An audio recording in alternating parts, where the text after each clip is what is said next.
What is up, Earthnoids and Spacenoids? I am just simple Newtype, and in this episode we are returning to Gundam Walpurgis. Last time Raymond no longer needed Commodore Kristoff's services, and the Fafnir's system was activated. In the past, Mashiro's dad helped develop Siroko's new mobile suit, but the Jubitress was shot down. Mannheim detaches Ambrosia, which contains clones of Mashiro called Shamal. Also, Kristoff was killed off-page. This time Mashiro fights against Elise once again. After some consideration, I'm pretty sure it's Alicia, but I'm gonna stick with Elise. Mashiro rides a Messala that is a subflight system, and Thane upgrades his Zeta 2. So let's get into this.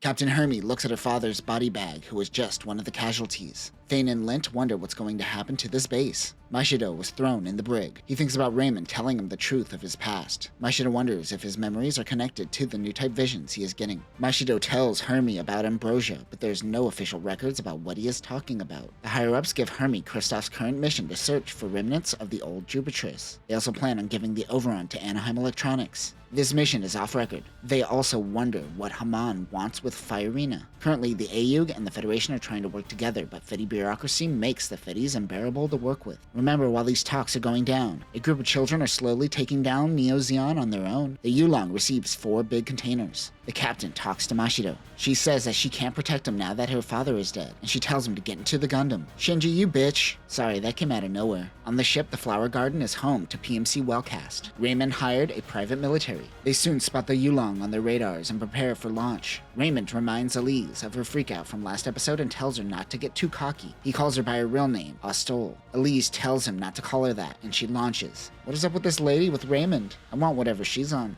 Mashiro is learning to help around the hangar. Thane yells at him and tells him to get some rest and learn of the importance of downtime. He just wants to learn so he could be a better pilot for the Overon. Roxana thinks Captain Hermie is crazy taking on this mission, until they find out the truth behind Mashiro's past. They aren't giving him to anyone. Neo-Zeon, Anaheim, and Raymond all want him for some reason. Roxana thinks that the captain is a danger to the Earth sphere. She will accept this hypocritical mission of using a kid to fight their battles. But the moment she finds something suspicious, she won't hesitate to take down the Yulong. Hermie thinks to herself, don't worry, if the time comes, she will take him out first. The Yulong detects a mobile suit. They can't cast out their IFF codes as they are acting as pirates on this mission. Thane launches in the Zeta 2 and Mashiro in the Overon. They make contact. It is Fafnir. Thane moves in while Mashiro tries to flank. Mashiro can sense something targeting Thane, and they dodge the attack. More mobile suits approach. They are Jim Graham's. There's currently no data on this mobile suit, but they're using some sort of G parts as a core booster. Elise attacks Mashiro when he is left alone. The Overon tries to flee, but the Fafnir shoots off one of the Gundam's boosters. Jims move in, but Elise takes them all out with beam cannons. Another mobile suit approaches the Yulong. It is a Messala Glashtin. The PMX-000G Messala Glashtin was developed by Paptimus Sirocco and built as a support vehicle for the Overon. Even though it looks like a Messala, it shares none of its parts. Like the Fafnir, it's a Mega Rider only disguised as a Messala. The nose cone comes off, and the Overon mounts it in what is called the second form. There is also a third form which utilizes the Overon's backpack system. Weapons include a high mega cannon and 2 mega particle cannons. Sirocco stole a bunch of Federation designs and hid them under PMX armor. Having the Mega Rider tech a year and a half before it debuted, this sneaky bro was playing 4D chess. The pilot calls Mashiro awkward. He awakens the Gundam by removing the Choban armor. It jumps on top of the Messala and rides it like a Mega Rider. He approaches Elise and fires. The Yulong tries to identify the mobile suit. The output of the Glaston doesn't drop. What is that generator made out of, GN particles?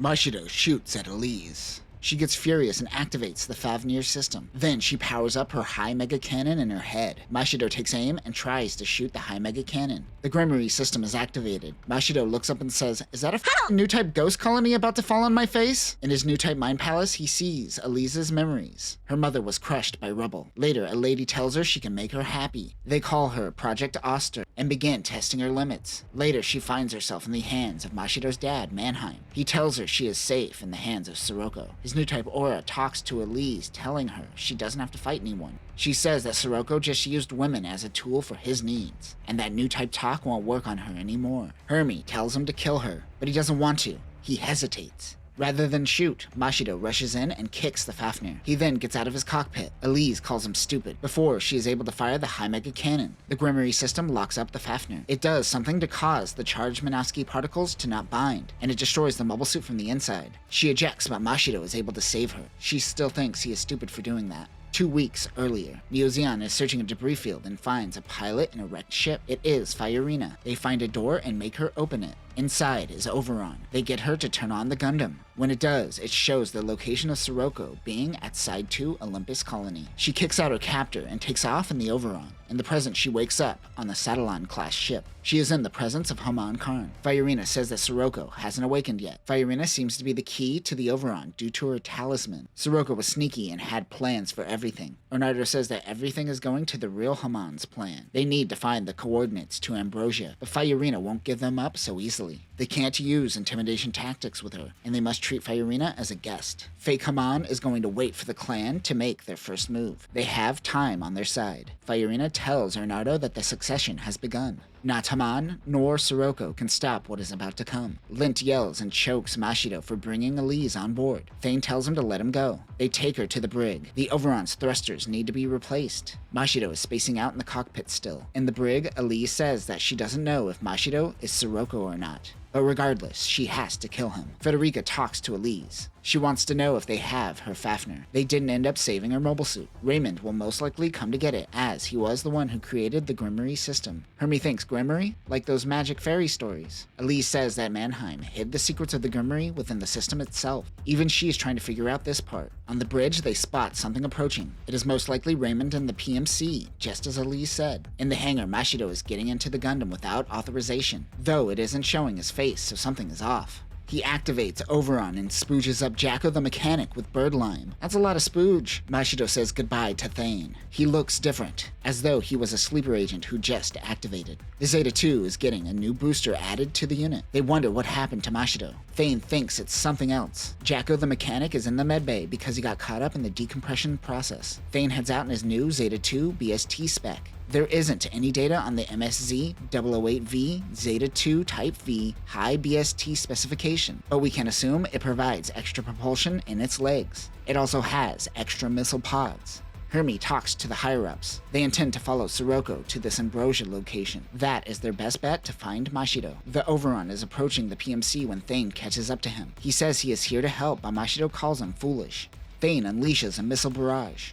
Mashiro blocks, but they are smoke missiles. He tries to get a decoy before grabbing onto Overon. The Zeta's thrusters are far superior to Overon, and he is going to drag him back to the Yulong. He tells them this is a mistake. Suddenly, the Glaston comes in and attaches to the Overon. This is the third form. The AGX-11 Overon plus PMX-000G Messala Glashtin third form attaches the Glaston as the Overon's backpack. This adds 2 extra sub-arms. It is used only when the Grimoire mode is activated, and functions as an additional power source to the Gundam. The Overon uses the giant sub-arms to try to crush the boosters and slow down the unit. He rips through half of Zeta 2 and tells him to give up before he kills him. But Thane never gives up. Mashiro says, "You fool, I have sub-arms in my legs." We flash back to the past. It is post-Operation Maelstrom, and Commodore Kristoff is trying to find access. They are helping out the Federation. With Thane and Lint is Leonardo. He wonders where the AU goes from here. It is most likely with the Federation, but this isn't what Leonardo signed up for. They head out in Nemos. Leonardo is using a Nemo sniper loadout. They take part in the colony laser incident. The 3 get a signal flare to withdraw. Suddenly, the colony laser goes off, nearly wiping them out. Leonardo says, "Screw this, I'm out of here to join Axis." He signed up with the AU to be anti-Federation. He doesn't want to help them. Like many, he is guided by their leader, Char Aznable. This is all about Spacenoids for him. Leonardo flees. Back in the present, the battle continues. Thane says that he won't let Mashiro go. Inside of his mind palace, Mashiro is once again shackled by his metaphorical chains.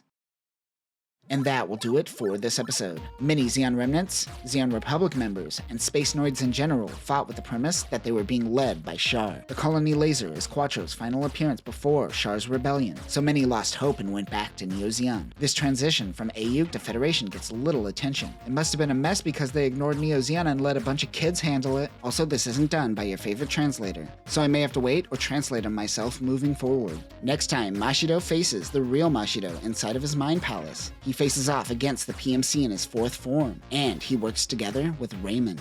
But that will do it for now, new types. Remember, confront your demons in a sick mind palace. Screw the white void. Peace.